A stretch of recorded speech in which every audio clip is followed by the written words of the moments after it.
Hello નમસ્કાર મિત્રો, આપણી યુટ્યુબ ચેનલ જાત મહેનત જિંદાબાદમાં ફરીથી એકવાર આપનું સ્વાગત છે. મિત્રો, આજે એવા જ મુદ્દાની આપણે ચર્ચા કરીશું જે આપણા શરીર સાથે સંકળાયેલા છે. એ પહેલાં એક મોટિવેશન વાક્ય આપણે જોઈ લઈએ મિત્રો.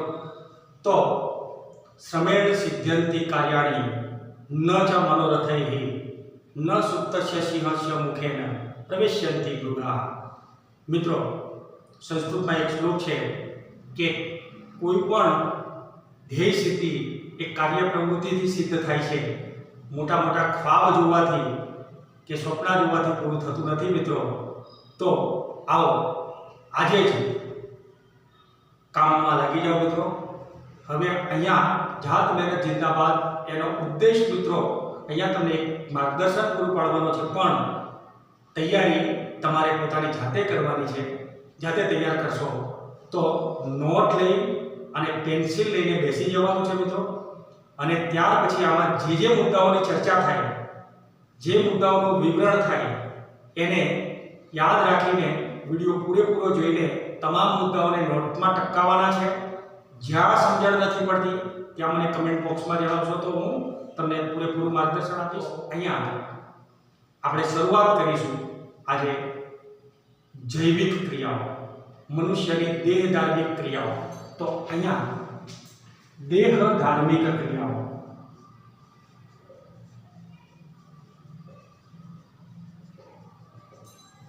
મિત્રો, દેહ ધાર્મિક ક્રિયાઓ કઈ કઈ દેહ ધાર્મિક ક્રિયાઓ આપણે કહી શકીએ?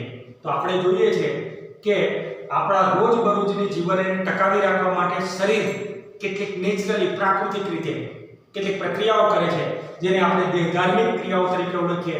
સજીવને કુદરતના પરિબળો સામે ટકી રહેવા માટે કેટલીક જરૂરિયાતો સંતોષવા માટે પોતાને કેટલીક પ્રવૃત્તિઓ કરવી પડે છે, અને એ પ્રક્રિયાઓને આપણે દેહધાર્મિક ક્રિયાઓ અથવા શારીરિક ક્રિયાઓ અથવા જૈવિક ક્રિયાઓ તરીકે ઓળખીએ છીએ. આ જૈવિક ક્રિયાઓમાં પહેલામાં પહેલી ક્રિયા છે કે કોઈ પણ સજીવને ઉર્જાની જરૂર પડે છે, અને એ ઉર્જા મેળવવા માટે એને ખોરાક લેવો પડે. એ ખોરાકને શરીરમાં પચાવવા માટે આપણે પાચન ક્રિયા તરીકે આપણે ઓળખીશું. ખોરાકના ઘટકોને નાના નાના કણોમાં રૂપાંતર થઈને એ રુધિર સાથે ભળીને એના પોષક ઘટકો આપણે મેળવીએ છીએ, એને આપણે પાચન ક્રિયા તરીકે ઓળખીએ. બીજા નંબરે છે શ્વસન ક્રિયા. તો શ્વસન ક્રિયા એટલે ખોરાક જે છે એને પચાવવા માટે, ખોરાકના કણોને તોડવા માટે ઓક્સિજનની જરૂર પડે છે, અને એ શરીરમાં ઓક્સિજનયુક્ત હવા દાખલ કરવાનું કાર્ય જો કરે છે તો એ શ્વસન તંત્ર દ્વારા થાય છે. તો આપણે બીજા નંબરની ક્રિયા છે શ્વસન ક્રિયા. શરીરમાંથી ઉત્પન્ન થયેલો નકામો કચરો બહાર કાઢવાની ક્રિયા, તો એને આપણે કહીશું ઉત્સર્જન ક્રિયા. શરીરમાંથી ઘન પ્રવાહી કે વાયુ સ્વરૂપે જે દેહધાર્મિક ક્રિયાઓ દ્વારા કચરો ઉત્પન્ન થાય છે એ કચરાને બહાર કાઢવા માટે આપણે કહીએ ઉત્સર્જન ક્રિયા. ત્યાર પછી શરીરમાં પ્રવાહીને ફરતું રાખવા માટેની જે ક્રિયા છે જેને આપણે કહીએ છીએ રુધિરાભિસરણ ક્રિયા, રુધિરનું અભિસરણ. તો એ ક્રિયા છે એ રુધિરાભિસરણ ક્રિયા છે. રુધિરાભિસરણની ક્રિયા દ્વારા આપણા શરીરની અંદર રક્તકણો અને એની સાથે ખોરાકના ઘટકો અને વાયુઓના ઘટકો સતત પરિભ્રમિત રહે છે, તો એને આપણે રુધિરાભિસરણ ક્રિયા કહીએ. ત્યાર પછી દરેક સજીવ પોતાની જાતિનું અસ્તિત્વ ટકાવી રાખવા માટે પોતાના જેવો જે બીજો સજીવ ઉત્પન્ન કરે છે, અને એને આપણે કહીએ છીએ પ્રજનન ક્રિયા. તો પ્રજનન ક્રિયા એ શરીરને સજીવને બીજો સજીવ ઉત્પન્ન કરવા માટે કામમાં લાગે છે. અને મિત્રો, આ તમામ કાર્યોનું જે સંચાલન કરે છે, તમામ કાર્યોનું જે સંચાલન કરે છે અને એ સંચાલન કરવાનું કાર્ય કરે છે, તો એને મગજ દ્વારા એનું સંચાલન કાર્ય છે તો સંતુલન ક્રિયા. મગજને સંતુલિત રાખવાનું કાર્ય કરે છે. મગજ અને આપણા શરીરની અંદર આવેલા કેટલાક ગ્રંથિઓ જે છે એ ગ્રંથિઓ દ્વારા આપણા શરીરની દેહધાર્મિક ક્રિયાઓ જે છે એ દેહધાર્મિક ક્રિયાઓનું સંતુલન થાય છે. તો આ પ્રકારે મિત્રો અલગ અલગ પ્રક્રિયાઓ આપણે જોઈશું. સૌ પ્રથમ આપણે ચર્ચા કરીએ છીએ પાચન વિષયમાં. પાચન તંત્ર સમજતા પહેલા આપણે મિત્રો ખોરાક એટલે શું એની વિશે ચર્ચા કરીએ. તો કોઈ પણ ઉર્જાના સ્ત્રોતો જે છે ઉર્જાના સ્ત્રોતને ખોરાક સ્વરૂપે બહારથી શરીરની અંદર દાખલ કરવાની પ્રક્રિયા જે છે એને આપણે પોષણ તરીકે ઓળખીએ છીએ। મિત્રો, ખોરાકમાં કોઈ ઘણી બધી વસ્તુઓનો સમાવેશ થાય। ખોરાકની અંદર આપણે શાકાહારી ખોરાક છે, ફળો અને શાકભાજી, માંસાહારી ખોરાક છે, માંસ, મચ્છી, ઈંડા, ત્યારબાદ દૂધ અને દૂધની બનાવટો, તેલી પદાર્થો, આ તમામ પદાર્થોના ખોરાકો ઉર્જા સ્વરૂપે શરીરમાં બહારથી અંદર દાખલ કરવાની પ્રક્રિયાને આપણે પોષણ કહીએ છીએ।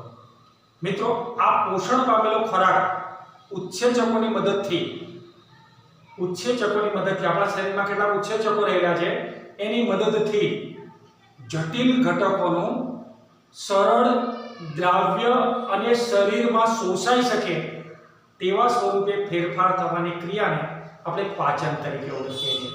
મિત્રો, ખોરાકના પાચનને ઉત્સેચકોની મદદથી ખોરાકના ઘટકોનું નાના કણોમાં રૂપાંતર એટલે પાચન।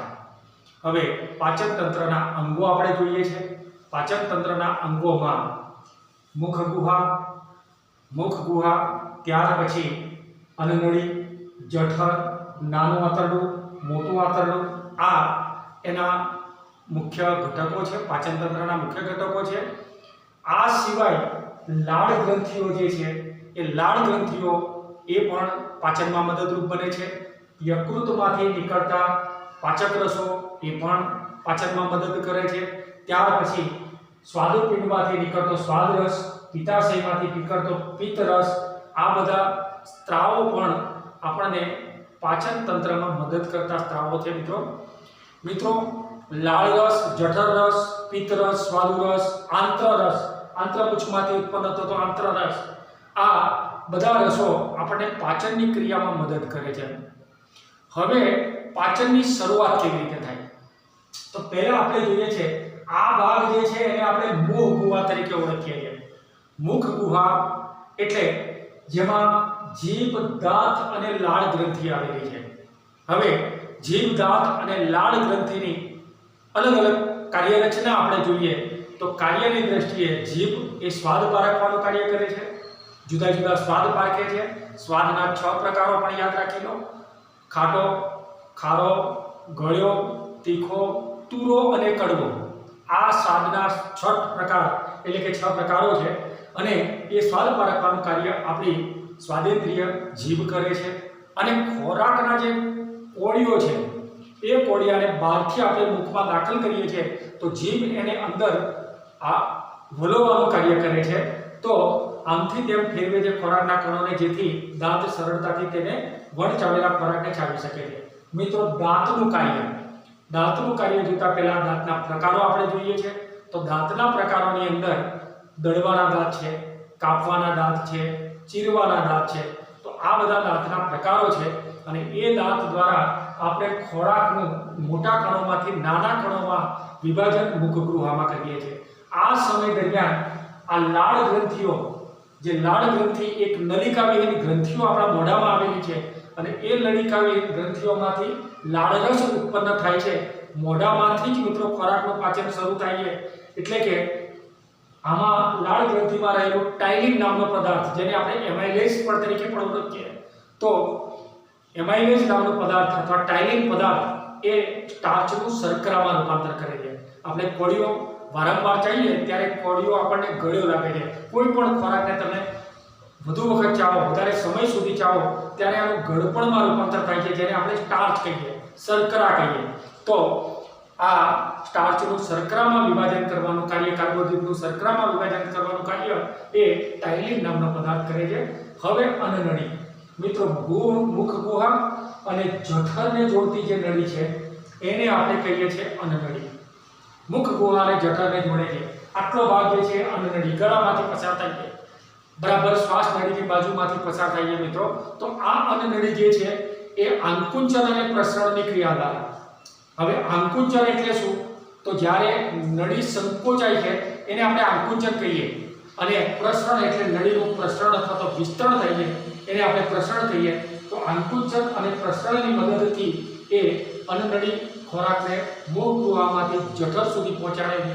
હવે આ ખોરાકને જઠર સુધી પહોંચાડે છે એ તમે સૂતા સૂતા ખાતા હોય, તમે શીર્ષાસન કરીને ખાતા હો, છતાં પણ આકુંચન અને પ્રસારની રીતમાંથી સીધો ખોરાક જઠરમાં જાય એવી કુદરતી વ્યવસ્થા છે મિત્રો.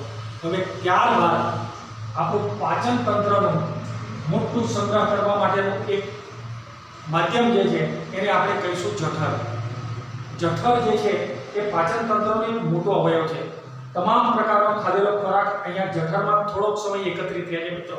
હવે એ જઠરની દિવાલોમાં હાઇડ્રોક્લોરિક એસિડ, મંદ હાઇડ્રોક્લોરિક એસિડ અથવા પેપ્સિન નામના સ્ત્રાવો અંદરથી નીકળે છે અને એક ચીકણું પ્રવાહી જેને આપણે શ્લેષ્મ કહીએ, જે જઠરની દિવાલોને નરમ રાખે છે, ચીકાશવાળી રાખે છે, જેના કારણે એને ચાંદા નથી પડતા મિત્રો. તો આ પ્રકારના સ્ત્રાવો એની અંદરથી ઉત્પન્ન થાય છે અને એ ખોરાકના રહેલા પ્રોટીન નામના ઘટકને પચાવવાનું કાર્ય જઠર કરે છે મિત્રો. હવે આ જઠરમાં જ્યારે વધારે પડતો પ્રોટીન ઉત્પન્ન થાય ત્યારે એ પ્રોટીન આપણા ગળા સુધી ધકેલાય છે અને ગળા સુધી ધકેલાય છે ત્યારે આપણને ખાટા ઉતાર આવે છે, જેને આપણે એસિડિટી તરીકે ઓળખીએ છીએ. તો મિત્રો આપણને એસિડિટી ન થાય તે માટે જઠરનો પોણો ભાગ જે છે એ પોણો ભાગ આપણે ખાલી રાખવાનો છે મિત્રો. જઠરના પોણા ભાગ ભરવાનો છે, બાકીનો જે ભાગ છે એટલે કે ચોથો ભાગ, એક ચતુર્થાંશ ભાગ આપણે ખાલી રાખીશું, જે પાણી પીએ ત્યારે કામમાં લાગે અને આપણી પાચન ક્રિયા સરળ બને. આ ઉપરાંત જઠરને એકાદ દિવસ આપણે ઉપવાસ કરીને આરામ પણ આપી શકીએ તો એના દ્વારા પણ જઠર એ પોતાનું કાર્ય કરવા માટે ફરીથી એક નવી ઉર્જા મેળવે છે અને એની અંદરની સપાટીઓની સફાઈ થાય છે મિત્રો. હવે ત્યારબાદ જઠરમાં રહેલો ખોરાક જે છે એ સીધો જ જઠર દ્વારા નાના આંતરડામાં જાય છે. અહીંયા નાના આંતરડાની અંદર સ્વાદુપિંડનો સ્વાદ રસ અને પિત્તાશયનો પિત્ત રસ નાના આંતરડાની અંદર ઉમેરાય છે અને ત્યાં પ્રોટીન અને ચરબીનું પૂર્ણ પાચન થાય છે મિત્રો. પિત્તરસ એ ચરબીનું પાચન કરે છે, જેને તૈલોદીકરણની પ્રક્રિયા કહેવાય છે. તો ચરબીના ઘટકો જે છે એનું પાચન કરે છે અને સ્વાદુપિંડમાં ટ્રિપ્સિન નામનો કાર્બોદિત પદાર્થ જે છે એ અંતઃસ્ત્રાવ કાર્બોદિતનું પાચન કરે છે મિત્રો. લાઇપેજ નામનો એક પદાર્થ આપણા અંતઃસ્ત્રાવની અંદર છે, એ લાઇપેજ નામનો પદાર્થ જે છે એ પણ ચરબીનું પરિપાચન કરે છે. ત્યારબાદ નાના આંતરડામાંથી નહીં પચેલો ખોરાક જે છે એ મોટા આંતરડામાં જાય છે અને મોટા આંતરડાની દિવાલોમાં પાણીનું શોષણ થાય છે મિત્રો. અને એ ખોરાક હવે પાણીનું શોષણ થતાં એ ઘટ્ટ સ્વરૂપે ફેરવાઈ ચૂક્યો હોય છે. ત્યાં આંત્રપુચ્છની મદદથી એમાં કેટલાક સ્ત્રાવો ઉમેરાય છે અને આ આંતરસ્ત્રાવ એ પણ આપણને પાચન ક્રિયાની અંદર મદદ કરે છે. તો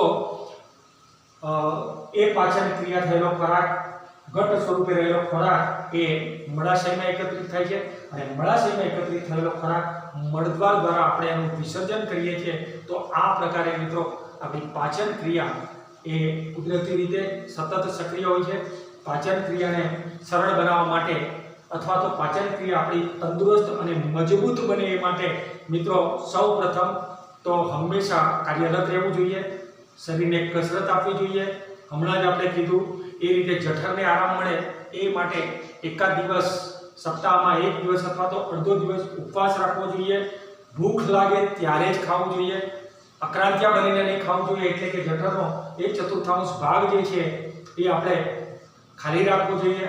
આ ઉપરાંત કેટલીક આપણે માહિતી આપી શકીએ કે જઠરને આરામ આપવા માટે મિત્રો ઓછામાં ઓછું પાણી પીવું જોઈએ.